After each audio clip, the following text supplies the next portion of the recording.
¿Todo bien por acá? Muchas gracias por la invitación. La verdad que eh, me gusta mucho el tema. No sé si soy tan experto como el profesor que acá habla, pero hemos aplicado en muchas veces estas metodologías, ¿cierto? En distintos casos de negocio. ¿Ah? En el fondo, hoy día les quiero hablar de e-learning como ventaja competitiva. Soy Fernando Oliver Garraza, soy CEO de Option, pero como encontré el título medio fome, le cambié el nombre, así que hoy día vamos a hablar de Juan y les voy a explicar por qué. Eh, lo que sucede es que Juan, ¿cierto? ¿Quién es Juan? ¿Qué queremos de Juan? Es prácticamente conocer cómo raciocina, cómo piensa, cómo hace sus cosas, cómo trabaja. Juan puede ser un mecánico de 70 años que solo con escuchar el motor de una máquina en la mina puede entender la falla. Esto en realidad es como una historia real. ¿Eh? Hay un mecánico, ¿cierto? Del sur de Chile que lo lleva en avión a la mina y él, ya 75 de tener, con escuchar la máquina, él podía más o menos entender dónde estaba la falla. ¿No? Juan también puede ser un científico que utiliza una metodología que actualiza año a año para explicar la migración de aves en Sudamérica, también puede ser. Puede ser un médico que toma decisiones en base a cachatías. ¿Eh? O puede ser alguien que está a punto de cometer un fraude bancario, ¿cierto? Sacando pequeñas cantidades de dinero en una cuenta de depósito y salta la alarma, ¿cierto? Y uno identifica que Juan está haciendo algo raro. Entonces, Juan, el que les quiero presentar, que sí se da la presentación, Juan nos va a perseguir durante toda la presentación. De hecho, eliminé el logo Option por ahí. Después lo vamos a volver a tomar. ¿Eh? Y Juan puede ser cualquiera de esos, puede ser una sumatoria de Juanes. ¿Ah? Y Juan es lo que necesitamos entender para imitarlo y para mejorarlo. ¿Ah? ¿Cómo hacemos esto? ¿Cómo entendemos a Juan? ¿Cómo podemos conocerlo en detalle? Bueno, la ciencia cognitiva, ¿cierto? Que nació a mediados del siglo XX, ¿cierto? Hace efectivamente eso. ¿Ah? Entender a cada uno de nosotros y cada uno de ustedes. ¿Y cómo lo hace? A través de distintos campos, entre ellos los campos de la antropología, ¿cierto? De la inteligencia artificial, que es lo que vamos a hacer doble clic, obviamente, de la filosofía, de la neurociencia, y es importante para dónde vamos, ¿eh? Porque no creen que voy a perder el rumbo. Y nos vamos, no, en este punto ahora nos vamos a enfocar en inteligencia artificial, principalmente de cómo podemos entender a Juan, cómo podemos, en el fondo, imitarlo. De aquí, recién en este campo de la inteligencia artificial, nos adentramos, ¿cierto?, a distintas cosas. Porque la inteligencia artificial, efectivamente, es la incorporación, ¿cierto?, de la inteligencia humana a las máquinas, ¿ya? Y, y la idea, ¿cierto?, es que cada una de estas máquinas completa estas tareas basadas en reglas específicas. Y eso es lo que se inicia ¿cierto?, en los años 50 con Turing, que en realidad viene a ser como la inteligencia computacional, ¿eh? Más que artificial. Y, y, la verdad que después de dentro de esos años empieza a generarse lo que hoy día conocemos como Machine Learning, ¿cierto? Que es donde la máquina empieza a aprender por sí misma y empiezan a mejorar, ¿cierto? Los modelos, que eso ya acerca en varios años después. Y finalmente, ¿cierto? Entramos al origen de nuestra charla y de cómo podemos entender mejor a Juan en el Deep Learning. Pero acá pasa algo entretenido, ¿eh? Y esto es parte de la dicotomía que significa cómo entender a Juan, que el Deep Learning no parte en esos años. De hecho, ese gráfico que mostré anteriormente está malo. De hecho, parte mucho antes y parte con Rosenblatt, con el diseño de las primeras redes neuronales, ¿no? Que tratan de imitar el comportamiento, ¿cierto?, del ser humano en el cerebro, de cómo el cerebro funciona. Entonces, lo que necesitamos ahora, en el fondo, ya que ahora aprendimos un poco de la historia de estos conceptos, de esta metodología, es cómo podemos llevar a Juan a un frasco, ¿no? Entonces, lo que tenemos que hacer en el fondo es imitar el aprendizaje de Juan para poder llevarlo, ¿cierto? Porque, ¿se acuerdan del ejemplo del mecánico que hace ahí la pega escuchando la falla de la máquina? Nosotros tenemos que extraer esa forma de cómo resolver esos problemas y tratar de escalarlo en un Juan ahí. ¿Ah? Entonces, básicamente la inteligencia artificial es el modelar el razonamiento y la cognición de lo humano. Pero aquí parte el problema más grande y la gran batalla entre Deep Learning, Machine Learning, lo que viene, que es efectivamente la inteligencia artificial simbólica, ¿cierto? La que se basa en los por qué y el conexionismo. Aquí me encanta esta parte filosófica, porque aquí es donde se genera lo que está pasando hoy día, los miedos, ¿cierto?, con respecto a los avances del deep learning y dejar de qué pasan las cosas, ¿no? Porque estos son cajas negras y aquí lo vamos a explicar. El conexionismo, ¿cierto?, que es deep learning en el fondo, que nace, ¿cierto?, de este desorden, que nace también junto casi que prácticamente con la inteligencia computacional, un poco después, tiene que ver, ¿cierto?, en cómo nosotros vemos el raciocinio de las personas. El conexionismo dice que todo se basa en redes neuronales, todo se basa en un ejercicio de conexiones desordenadas prácticamente, y que no necesariamente tiene una explicación del todo. Por otro lado, ¿cierto? En esta escena tenemos el simbolismo, ¿cierto? Que es, todo tiene que pasar por algo. O sea, no puede ser que esto no tenga una explicación concreta. Ahí están los dos mundos, ¿eh? Entonces, cuando nosotros hacemos un doble clic, ¿cierto?, en el simbolismo, el mundo puede ser comprendido en términos de representaciones, ¿ya?, estructurada, no hay fórmula que no representa el mundo. ¿Por qué? ¿Por qué? ¿Por qué? El mundo de los if y los when, reglas y operaciones, ¿cierto? Que aquí está el machine learning en su inicio y todo. Y ahora esta nueva ola, ¿cierto?, que es el deep learning, que tiene varios años en general, porque si bien se inició en la historia, se está aplicando hoy día gracias a las máquinas y a la tecnología que lo permite generar. No importa por qué.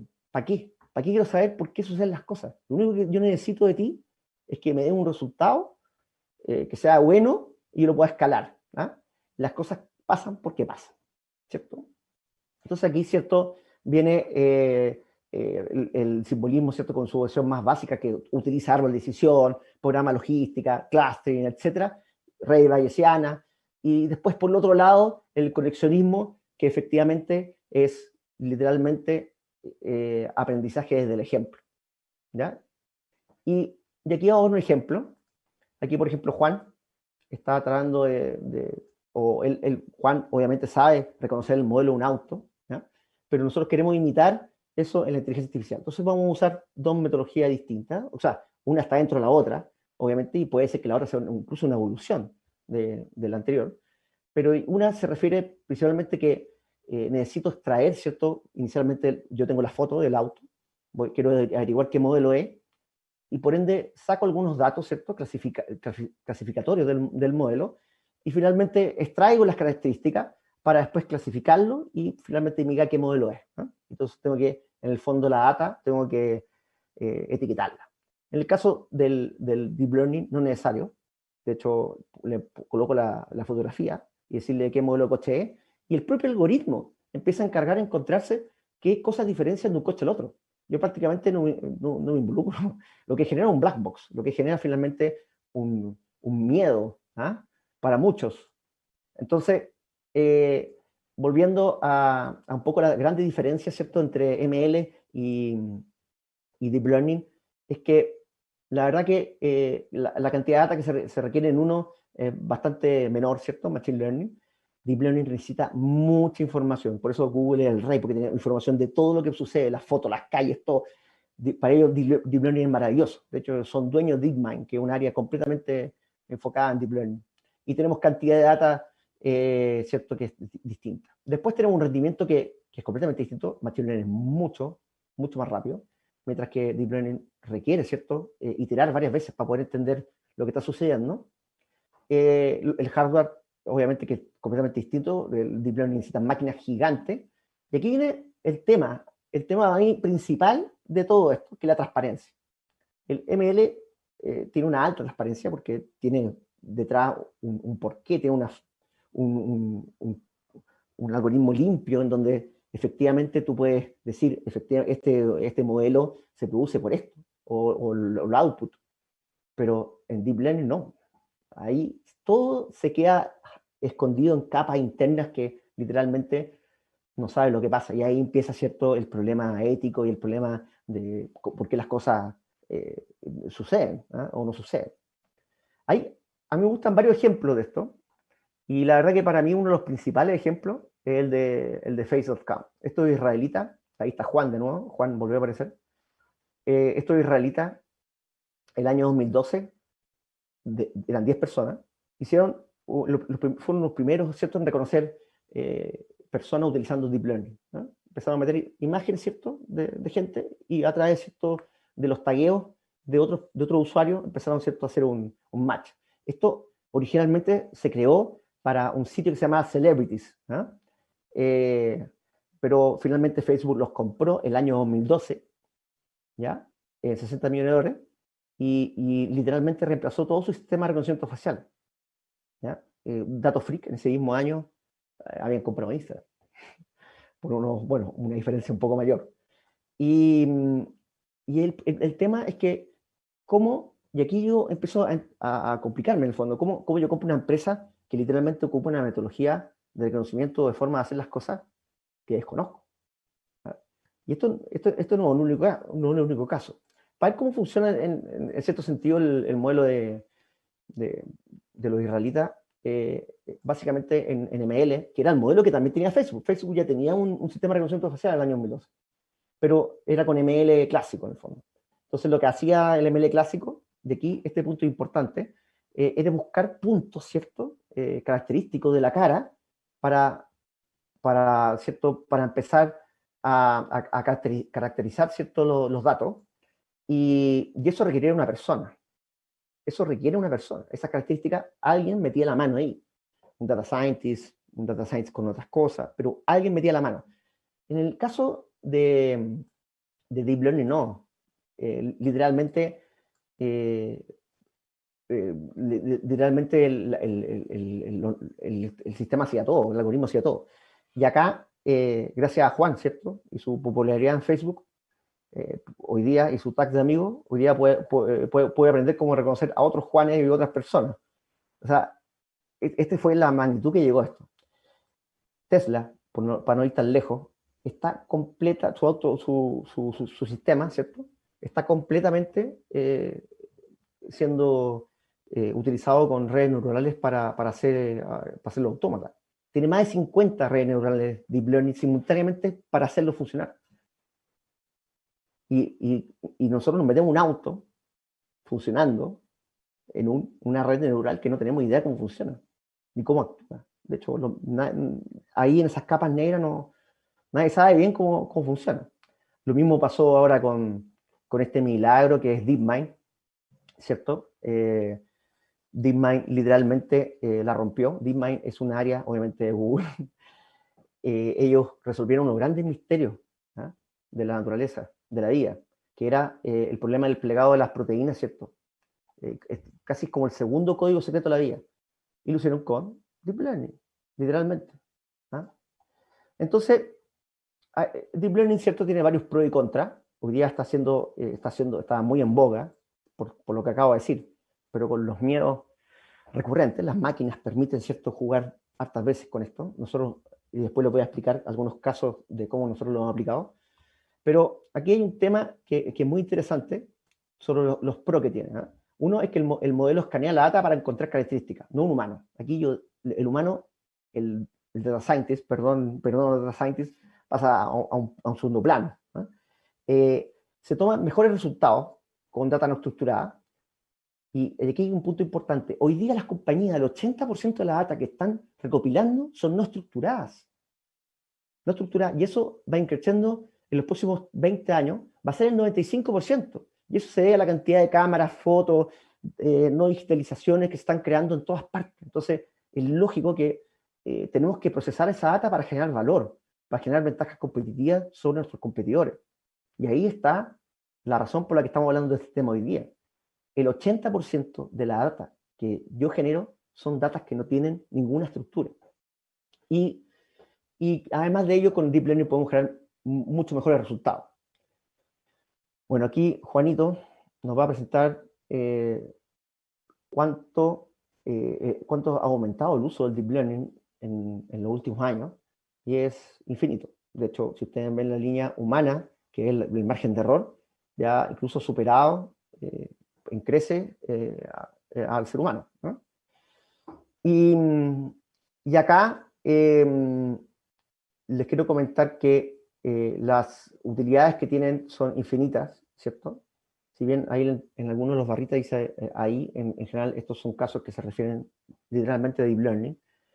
En línea aérea, en viaje, ha pasado algo en su utilización con respecto al overbooking, en transporte con millones de utilizaciones, y en salud. Bueno, nosotros en Option tenemos un producto que se llama Meter 60, que en realidad es una empresa aparte con otro socio que es Carlos Venegas, y en él también estamos generando modelos que permiten identificar el no-show de un paciente. Hoy día, para que ustedes sepan, el 30% de los pacientes que agendan una hora no asisten a la hora. Y hoy día nosotros somos capaces de predecir ese no-show, evitando cerca de 50 y 70 dólares por paciente que no asiste y tratando de buscar formas de sobrevender esa hora. Esto es un dolor global, no es un dolor de Chile, que genera más de 154 billones de dólares al año. Y dolores como ese hay muchos. Vamos a sacar a Juanito un rato y vamos a hablar de Option. En Option tenemos varios ejemplos en los que hemos utilizado y me voy a dedicar solamente a los ejemplos de minería. No puedo dar los nombres de la empresa, pero acá hay un ejemplo bastante entretenido que es con respecto al molino SAC. Lo que hace en cierta medida esto es que nosotros alimentamos, ¿cierto?, un stockpile, piedra. Esa piedra pasa por una correa y las cámaras, ¿cierto?, van identificando el tamaño de esas piedras, ¿no? Todo esto con Deep Learning.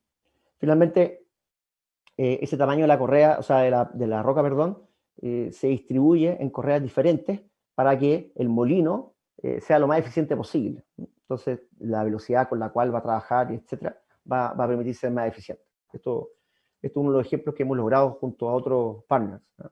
Otro ejemplo en minería, ¿cierto?, que tampoco puedo decir el nombre, tiene que ver con la plataforma de predicción de fallas. Las predicciones de fallas son geniales, geniales para usarse con Deep Learning.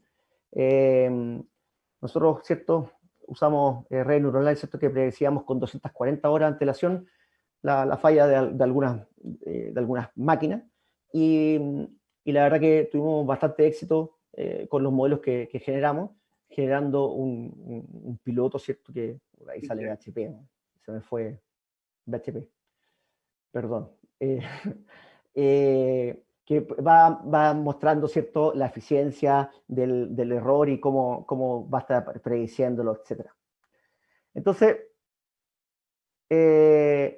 terminando ya con la parte de los casos de negocio, quiero volver a una conclusión.